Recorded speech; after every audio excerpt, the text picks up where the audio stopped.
Hey, what's up, YouTube? It's Juju here. Hope you guys are having a great Friday so far. If you guys are playing your weekend ranked games, then hope you're having a great time. So today we're going to do something a little different. Today I'm going to do a tier list for free-to-play players. Um, and we're going to evaluate the power level of each god if I was a tier free to play player. A couple of the criteria that I'm using. One, I'm judging it based on power level, obviously, but then the second option that I'm using, or as a level of criteria, is the accessibility of the class, meaning how accessible are the key cards or the powerful cards in the class. So that'll also take into account how I rank each god. Before I begin, there are a couple things that I want to go over in terms of Gods Unchained as a game in the game as possible. So I'm going to be judging these gods based on the perspective as if I was a free to play player. Something to understand about the game Gods Unchained is Gods Unchained actually favors aggressive decks over reactive decks. The reason of this, or the reason why this is because one, there's this thing called attacker's advantage in Gods Unchained. This is also present in Hearthstone, but with Gods Unchained in particular, if you're an attacker, the attacker has the power to choose where the attacks go, versus a card game like Magic, where you attack, but then your opponent has the power to block, or Runeterra as well, if you play Runeterra. But in Gods Unchained, your opponent doesn't have the option to block. You get to choose what to attack. And that's a pretty big advantage, especially for players who are aggressive. And the second thing is that Gods Unchained has an exponential mana curve. What this means is every turn, up to turn 5, you're going to unlock 1 mana. But to unlock the next mana, you need to wait 2 turns. And then for the mana after that, you need to wait 2 turns. To get 8 mana, you need to wait 3 more turns. And then to get 9 mana, you need to wait 4 more turns. So in order to play a 6 mana card, you need to wait till turn 7. And in order to play a 9 mana card, you need to wait until turn 16. That's a lot of time. And typically games in Gods Unchained end maybe around this turn 7 to turn 10 mark, which means you will rarely reach 9 mana in a game unless you're playing a deck that aims to stall the game for that long. So yeah, that's why I favor aggro over control in Gods Unchained. It's not really a bias. I'm objectively looking at what aspects of the game design encourage what strategies, and this is just how the game is designed and how I guess the designers wanted to make it. Yeah. With that being said, let's go ahead and get into it. So first up, we have Aris, God of War. All right, so going over here, I think this class is really powerful. So I'm judging the cards based on the core set, the welcome set, and the order set. The reason why I'm including order is because if you're a free-to-play player and you're playing your weekend ranked, and you're hopefully winning enough to get divine order cards, those are accessible to free-to-play players. I'm not including the other sets because obviously you can't get them unless you buy them. So, but with that being said, going back to War, I think War is a really powerful class. You have so many different options to use. The class can also play in an aggressive style or a control style, which is really beneficial. Ideally, though, as a free-to-play player, you'd want to play aggressive, just because aggressive decks tend to have faster games, so you're more able to jam in like more games, then also the game or Gods Unchained also favors like aggressive decks, like how we explained before. So playing an aggressive deck as a free to play player, in my opinion, is optimal because as a free to play player, you're going to want to build your collection as much as possible, right? So that you can collect gods tokens, maybe fuse your extras, maybe sell it on the marketplace so you can get more cards. So ideally, playing as much games as possible in the shortest amount of time while also still being competitively viable makes a big difference, and I think War achieves that perfectly. Like you have cards like Tartesian Improviser, which is 1 mana 2/1. This card, Warmonger Smith, which is insane for its value. It's a 2 mana 2/4. Give your relic 2 strength for next attack. You have cards like Tavern Brawler, which is a 2 mana 2/3. Really good card with Blitz. And then you have Enduring Shield, which can protect your minions. Trojan Battle Mage, and for finishers, you have Red Fume Serum, which is a 5/5 give burn. And then you have also cards like Overproof Brew. They also have strong control cards like Carnage Sweep. You have Hector, you have Archmage, you have Orcish Elite, like a plethora of blitz minions that you can use to control the board. Blood Boil Outlaw is also very good. Vicious Rend, pretty good burst damage. Same with Ramshackle Hatchet. Overproof Brew is a solid finisher, especially if you're playing an aggro war deck.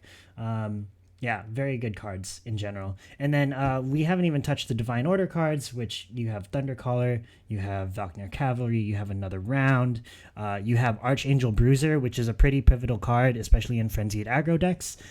Very good. But all of these cards are pretty much usable, and they're accessible too. Like Archangel Bruiser is a common. Blood Boil Outlaw and and Vicious Rand and Raid Reveler and Overproof Brew come in the welcome set, which you start out with.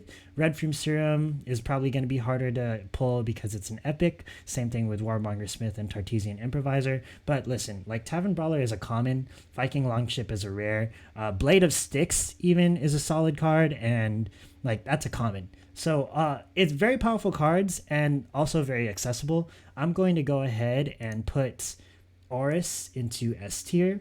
This is probably the best god you can use. Okay, moving on. Oops. Moving on, we're going to go into nature. Let me pull up all the nature cards real quick. So nature is also a very solid like class to be playing as a free-to-play player. Reason being is because a lot of nature's minions are very strong for their stat lines, such as Marchwalker, which is a regen, or one mana 1/4 with regen and wild. You have your Black Jaguar, you have your Overgrown Rhino, your Bladefly, which is a 4 mana 6/6 essentially, and then you have strong finishers like Wildfire and Firewine to buff your minions. It's very strong aggro deck, and it also has very efficient removal too. Canopy Barrage, 2 mana 4 damage, right? You have the Hunt, 8 damage for 6 mana. Lightning Strike, 8 damage for 3 mana. Granted, like they are random targets, but if you're able to play your cards right, this is very efficient mana for the stats that you have. And then you also have like Mana Garmer, Moonhound, very good card. They also have like mana cheating cards like Untamed Regrowth. You have Best Friends in the welcome set. Charging Oryx serves as a very good finisher late game. And Jump On is also it's a decent buff. In your Divine Orders cards, you have so many accessible strong minions, honestly, with the Spiny Porcupine. You have the Rabid Bear, which is a common. Celestial Stag, which is very good in nature decks. Is a rare. You have your Ominous Burrow, which can cheat out mana. Also, Brazen Moose, 5 mana 6/6, very strong card. And then you have Giant Pangolin, which is a 6 mana with Blitz and Confuse, armor 2. This card is a beast, especially in mid-range decks. If you're able to pull the Finian Fruit Bearer, that's the most expensive card in Divine Order right now, and it's pretty good. And then also you have Mooncrazed Cyclops, 4 mana Confuse at the end of your turn. If you're frenzied, you gain 1/1. Falling Star is also good. Sudden Bloom. Watchtower of Agrador is also good. Basically, there are a ton of really solid accessible cards in the nature class. And that's why I'm going to give it an S tier as well. I'm going to rank it below War, however, because I think War is generally stronger, but these two are neck and neck, very top tier, probably the best gods you can use if you're a free to play player. Cool. So moving on, I'm going to go over Death. This class is also pretty decent in terms of being an aggro class. The god power is really nice. You get to have blood sacrifice. No, that's not what it's called. The 2 mana destroy a minion with 1 health and gain 1 health. That's pretty good. You have a draw god power, which is really nice, and then you have Soulburn, which is the 1 mana deal 1 to each god. Very solid class, especially for aggro and control.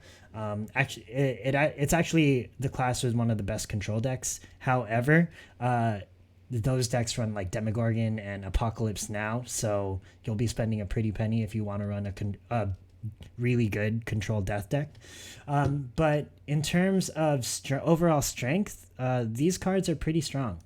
Like you have Fickle Cambion, you have Varrock, you have Blight Bomb, Writhing Spirit is also very good. Bombfly is also very good in aggro decks. Very accessible cards with very decent removal. If you're able to pull like Void Flash, for example, that card is pretty decent, especially if you're running a token deck. Possessed Acolyte is really good. Just a Nibble is insane value for 2 mana. You get to heal for 7 health. This is probably going to be more used in control decks versus aggro decks, but still insane value nonetheless. You also have cards. Oh yeah, that's right. Divine Order cards gave this class like a significant boost, in my opinion. You get Ava, Baroness of the Dead, Desiccated Shrine. You have your Necroceptor. If you can pull a Necroceptor out of your Divine Order packs, great job, because I think that's one of the best cards in the set, honestly. Insane value, as long as your opponent doesn't have relic removal. But yeah, anyways. Very solid cards. The only thing I will say, though, is the class is kind of weaker to aggro decks because of the nature of like how much health you lose. For example, like Bombfly's effect, you deal 3 damage to your own minion. If you run Dreaming Scepter, you destroy a minion, but you deal damage in its health. So unless you run healing with your deck, it's very hard to play against aggro decks. But you can run this as an aggro class, as a mid-range class, and as a control class. So this class is very viable in my opinion. With that being said, I want to rank it lower than War and Nature. But it's still a solid choice. It's going to go into A tier, in my opinion. Cool. Next up, we have Magic. Let's go ahead and pull that up right now. So with Magic, I think Magic is my favorite class personally. As a free-to-play player, this was the first class I tried to do. However, the class is pretty hard to pull off in terms of, I guess, overall like accessibility of the cards. Like your key cards are going to be Assistant Alchemist. You're going to want the Oni Spell Sword. You're going to want the Time Bomb. You're going to want a plethora of other cards, like you want the Demetrios, you want the Monolith, you want the Scepter and the Vortimer, and you want the Miraculous Familiar or the Vow of Learning. Very hard cards to pull. This is also a viable like control class because of just how efficient their removal options are. You have Star Shard Bolt, 2 mana, deal 4. You have a Tracking Bolt. You have your 1 mana spells, and combined with Street Conjurer, you also get the spell boosts to get those damage. Crystal Rain is great for AoE. Astric Implosion, Inferno. You have your Fate. You can burn your opponent with Worm Breath and Epiphany. All those other cards. Overall, a very solid class, but it does suffer from the same fate as Death in terms of it kind of loses to War and Nature unless you have the key cards like Oni Spell Sword, Demetrios, the kind of game-breaking cards that you need in order to be efficient. However, I feel like it's a little bit more. the cards are a little bit more powerful than death, really. Like, even like removal, like defend the ramparts, you don't even have to have like an enemy structure for this card to be effective. Also, Miraculous Familiar can win games on its own, which is really nice since it's a rare. Overall, I think this card belongs in A tier, but it ranks above death. So we're going to put it there. Cool. Moving on to Deception. Deception is a weird class in my opinion. It's very good aggro, very good. It can be a control deck, and it can run mid range. It's just the cards available to free-to-play players are kind of like all over the place. What I mean is, like, cards in the other sets kind of complete like the like class, like the certain deck, that the style of deck that you'd want to run. For example, like if I want an aggro deck, I'd want to run like some Trial of the Gods stuff, or stuff from Trial of the Gods, like Shadow of Lethenon. Also, there are some cards in Genesis that do well. But overall, the class I think it's still viable. It's just going to be a little bit harder to play around. Looking at these cards right now, I think the most effective option would probably be to run an aggro deck that focuses on buffing your hidden minions. Switch Duelist is a really powerful card, especially if you can buff it. It's just so good. The fact that it gets hidden, and then on your opponent's turn it has 3 health more if you buff it with the Dark Knives. It can be pretty problematic to deal with as another player. Rapture Dance is a very good card in my opinion. It's a very good control card, as well as Cutthroat Insight. Anything that you can watch your opponent's hand and look for information, I can think is really good. 5 mana might be a little bit too steep, but I think it has potential for sure. And also, this class also has access to like good, solid, like relics in my opinion, or just solid removal. Like Stone Skin Poison's pretty good. Give order 3, burn 2 to a creature. But yeah, I just think there are so many like powerful cards in the other sets. For Deception decks in particular, like overall the class is like mid tier for sure, and the accessibility is okay, but like I don't think like the powerful cards are going to be in divine order, and they're going to be legendaries, like, so they're not very accessible. I'm going to rank this B tier because yeah, it's a middling power level, but it's also not very accessible for free-to-play players, in my opinion. So it can even go C tier, to be honest. Yeah, we'll put it in C tier. I'm gonna put Deception in C tier. It can be good, but it needs like other cards from other sets to really like tip it over the top. Cool. And last class, we're going to go into Light. Okay, overall, Light has a lot of potential, in my opinion. The only thing that's holding it back is usually the cards for free-to-play players are very limited in terms of power level. Also, it's pretty hard to get like access to the key cards in the class. For example, CERN is a legendary. I was going to say Lysander, but that's a Trial of the Gods card. Parthene Proscenium is also a legendary.